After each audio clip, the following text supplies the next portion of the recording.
ซึ่งเฮาน่ะเป็นคนที่ว่าย่านงูอยู่แล้วเนาะงูชนิดใดเฮาก็จะย่านอยู่แล้วเนาะนี่ดิ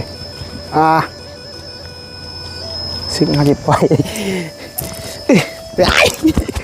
ได้แล้วพุ่นตกซึ่งเฮาน่ะเป็นคนที่ว่าย่านงูอยู่แล้วไปแล้วบ่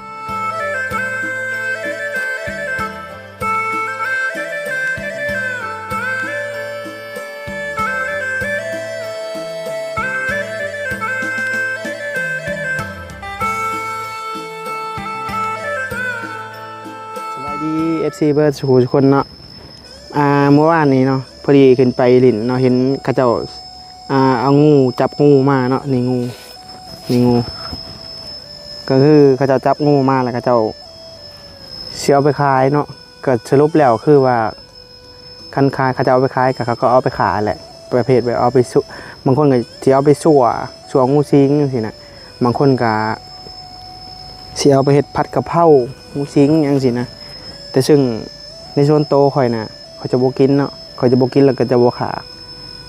คืองูสิงบ่นี่ข่อยบ่กินงูสิงแล้วก็พวกเอี้ยนม้าแมวแล้วก็ยังมีสัตว์อีกบางชนิดที่ว่าข่อยน่ะบ่กินแล้วก็บ่ขามันนะ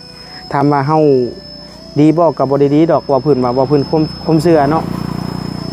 ความเชื่อของเฮาก็คือเฮาเห็นแล้วเฮาต้องซื้อไปปล่อยนะประมาณนี้ซึ่งเฮานั่นจะบ่กินแต่ได้มาได้บ่กินประเภทสัตว์พวกนี้นะแต่ว่าสัตว์อย่างอื่นก็กินคือเก่าแหละแต่ว่ากินตัวกระเจ้าขาแล้วคนจ้าอยากผัดกะเพรางูตัวนี้ประมาณมึงเด้อ2อยู่หัน2คน4คนเพิ่นสิผัดกะเพรางูตัวนี้นะแต่พี่น้องซื้อมาแต่พุ่นกระเจ้าว่าสิผัดกะเพราเขาเจ้าเห็นโอ้บ่ได้แล้วบัดนี้เอา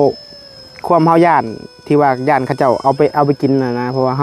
ฮาซื้อมาบางเทื่อเขาบ่จักเลยยันเขาตื่นสมาอยากเขาเฮ็ดชั่วนะคือเฮาน่ะแบบนอนตื่นสวยนะสมมุติว่าเฮามาเวียกดึกๆนี่1 โมง 2 โมงสินะบางเทื่อเฮามี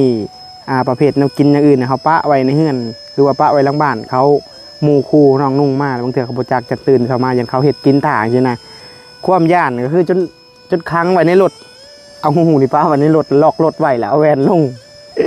ย่านเขาเจ้าเฮ็ดกินถ้าไปปะไว้อยู่บนข้างนอกนั่นเขาเจ้ามาเห็นเขาเจ้าเฮ็ดกินโลดซึ่ง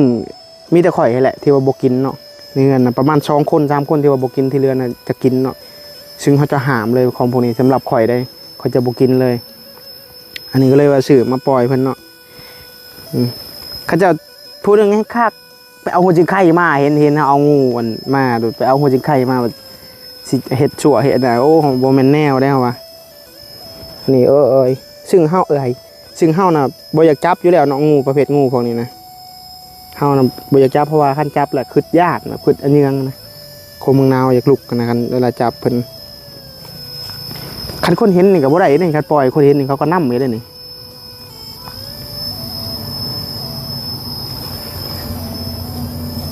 ซึ่งงูตัวนี้มันจะบ่มีพิษแต่งูตัวนี้มันเป็นงูสิงเนาะ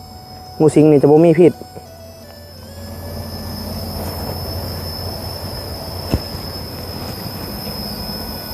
โกแข็งแห้งนะงูตัวนี้เดี๋ยวแป๊บนึงนะหาวิธีปล่อยก่อนออกทางนี้งู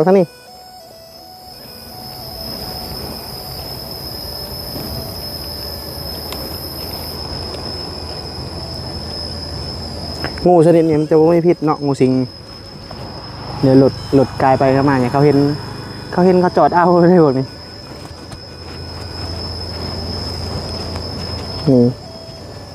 ซึ่งเฮาน่ะเป็นคนที่ว่า